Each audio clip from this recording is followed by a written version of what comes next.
안녕하세요. 안녕하세요. 네.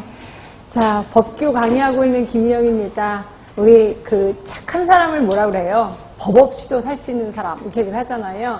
근데 법 없이 살 수 있는 사람을 다시 두 부류로 나눌 수 있다면, 하나는 법에 대해서 아주 잘 알고 있는 사람, 그걸 우리 유식한 사람이라고 할까요? 하여튼 법에 대해서 잘 알고 있는 사람이 있는가 하면, 법에 대해서 무지한 사람이 있단 말이에요. 근데 법에 대해서 잘 알고 있는 사람은 어떤 게 범법행위고 어떤 게 합법화된 행위인지를 알아. 그러다 보니까 그러니까 범법행위를 안 하게 되는 거죠. 그러니까 영원히 착하게 살 수가 있어요. 그런데 비해서 법에 대해서 무지한 사람, 또 법에 대해서 알려고 하지도 않는 사람은 자기도 모르게 범법행위를 하는 경우가 꽤나 많습니다. 예, 그래서 나는 그냥 남을 도와주는 입장에서 했는데요. 근데 그게 나중에 범법행위로 가게 된다는 거죠. 그래서 대부분 보면 우리가 나중에 이제 간호사가 되잖아요.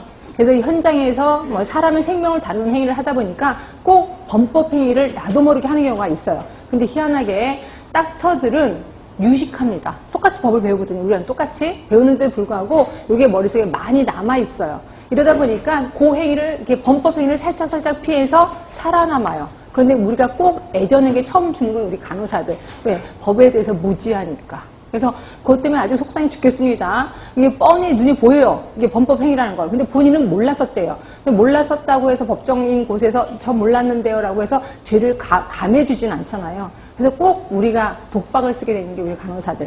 근데 이런 거를 모르고 대부분 현장에 계시는 교수님들은 아 이거 법규 이거 그럼 골치 아프다. 그래서 어떤 교수님은 많이 나오는 문제만 딱 보고 아예 법규 과목을 없애버리는 학교도 있어요. 그러고 나서 기출문제 딱 보고 이것만 외워 라고 해서 간신히 국가고시원 통과하는 그런 학교도 한 군데 있습니다. 어느 학교라고 얘기는 하지 못하겠는데 근데 그 학생들은 떨어진 적이 없어요. 그래서 이제 법은 붙긴 붙어요.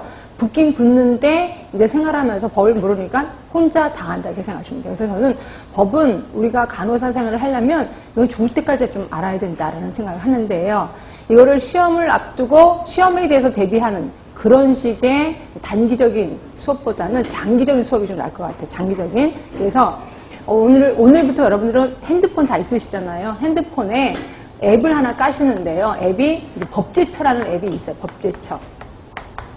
이걸 꼭 하나 깔아두세요. 그래서 깔아두고 그 다음에 툭하면 잘 모르겠다. 그럼 무조건 뒤져보시면 돼. 우리랑 관련된 법은 모두 11개밖에 없거든요. 그래서 내가 잘 모르겠다. 이거에 대해서 내가 지금 하는 행위가 범법행위인지 합법화된 행위인지 모르겠다. 그럼 찾아보시면 웬만하면 다 있습니다. 그래서 이걸 하시면 되고요. 만약에 이도 저래도 모르겠다. 그러면 나중에 저한테 핸드폰으로 연락 주셔도 괜찮습니다. 그럼 제가 법에 대해서는 대응하도록 힘을 좀 기르도록 하겠습니다. 하여튼 그렇고요. 자, 우리 법을 공부하기 전에 기본적인 게 이제 몇 개 좀 알아야 될 사항이 있어서 그 중에 하나가 모든 법은요, 3개가 한 세트로 되어 있는 건 아실 거예요. 그래서 법이 있고요. 그 다음에 시행령이 있고요. 그 다음에 또 하나가 시행규칙이 있어요. 자, 법은 말 그대로 법인 거고요. 시행령은 다른 말로 대통령령이라고 얘기하는 거예요. 그러니까 대통령이 명령 내리는 거예요. 이걸 우리 시행령이라고 하는 거고요.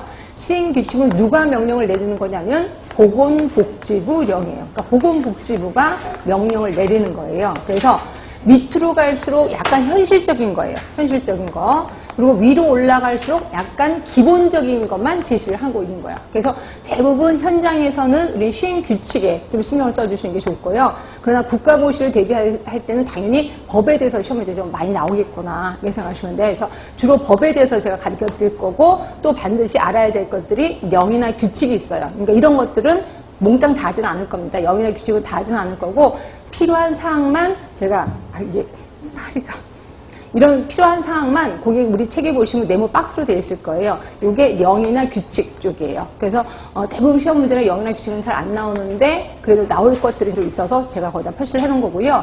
근데 나중에 현장에 가시면 영이나 규칙을 좀 알고 계시는 게 좋습니다. 그래서 이거 신경 쓰시고요.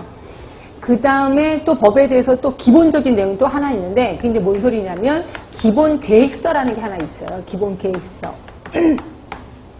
이건 법마다 기본 계획서가 있습니다. 그러니까 우리가 11개의 법을 배울 건데 11개의 기본 계획서가 있다고 생각하시면 돼.